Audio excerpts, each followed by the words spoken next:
جی میں ہوں اسداللہ صدیقی میٹرو 7 پاکستان کے ساتھ، اور ہم موجود ہیں نیو کراچی ٹاؤن میں، جاؤ کہ یہاں پر ابھی کچھ دیر پہلے نیو کراچی ٹاؤن چیئرمین صاحب نے بھی یہاں کا راؤنڈ کیے، وزٹس کیے.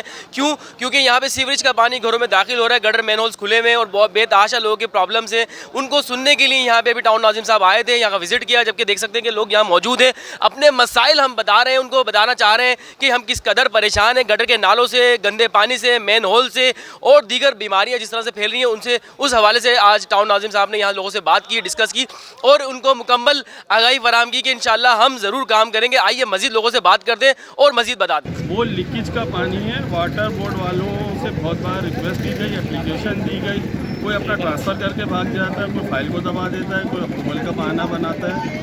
تو ابھی جو بلدیہ کا نظام آیا ہے اور جماعت اسلامی اس میں آئی ہے، ان کے ٹاؤن ناظم اور یو سی ناظم اور وائس ناظم بہت بھرپور ہمارا ساتھ دے رہے ہیں اس سلسلے میں. اور انہوں نے پہلے آپ نے بہت اہم نشاندہی کی ہے مسئلے کی جانب. دیکھیے، ایک بات تو یہ ہو سکتی تھی کہ ہم بھی یہی کہتے ہیں کہ ہمیں اختیارات نہیں ملے ہیں اور ہماری بات نہیں سنی جا رہی ہے اور ہم کہاں جائیں اور کیا کریں، اور اسی طرح سے ہم بھی اپنا وقت گزار سکتے تھے.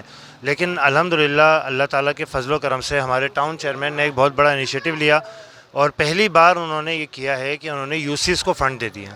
حالانکہ یہ کبھی بھی نہیں ہوا، اور مجھے خود حیرت ہے اس بات پر. تو ان کاموں میں پھنس گئے ہیں آ کر کہ جو ہمارے کرنے کے کام بھی نہیں ہیں.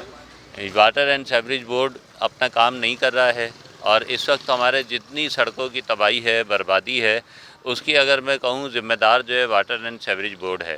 اگر وہ اپنی لائنیں درست کر لے، لیکیج ٹھیک کر لے، اور جہاں پہ گٹر بیٹھے ہوئے ہیں، لائنیں بیٹھی ہوئی ہیں، جہاں پہ لیکیجز موجود ہیں، اگر ان کو وہ پراپر انداز میں ٹھیک کر لے. حالانکہ اربوں روپے کا ان کے پاس بجٹ ہے، لیکن ان کی حالت یہ ہے کہ آج سے کچھ دن پہلے میں سب سے پہلی بات تو میرے بھائی، یہاں پر ہم 5A2 اور 5A1 کے ڈیوائڈنگ روڈ پر موجود ہیں، اور رونا وہ لوگ روتے ہیں جنہوں نے کچھ کرنا نہیں ہوتا. صبح تقریباً 9 بجے سے میں نکلا ہوا ہوں، اور آج بھی تقریباً رات کے 12 بجیں گے ہمیں.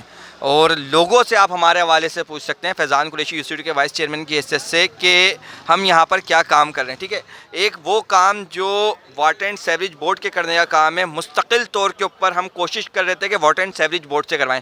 لیکن جب وہ یہ کام نہیں کر رہا تو ہمارے کو جو ٹاؤن چیئرمین صاحب نے 50 لاکھ کا فنڈ دیا ہے، اس فنڈ کو ہم اپنے ان کاموں پہ لگا رہے ہیں. ابھی اس سے پہلے 5A3 میں ہم گئے تھے، ہمارے ساتھ موجود تھے کنزیومر نیوز کے لوگ، ایک پوری کی پوری لائن وہ ڈالنے کے لیے جا رہے ہیں.